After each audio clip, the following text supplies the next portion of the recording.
ঘরে ছোট রানী এলো পদ্মাবতী। রাজার আরো 6টি রানীর ছিল না সন্তান, পদ্মাবতীর কোলালোতে মিলল সমাধান।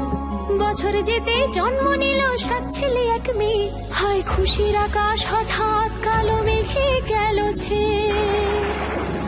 হিংসেতে যায় জ্বলে পুড়ে বাকি 6টি রানী, যুক্তি করে ঘটায় ওরা 7 কুমারের হানি। সুযোগ মতো 7 ছেলেকে মাটিতে দেয় পুঁতে, বাঁচে একা পারুল, ওরা পায় না তাকে ছুতে। ধাইমা বাজায় সেই মেয়েকে বড় করে তোলে, 7 ভাইকে পায় যে পারুল 7টে চাপা ফুলে।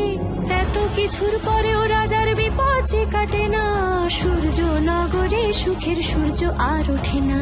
হিংসা বিবাদ বিচ্ছেদ আর প্রেমের কাহিনীতে পারুল বোন কি পারবে 7 ভাই চম্পাকে জাগাতে।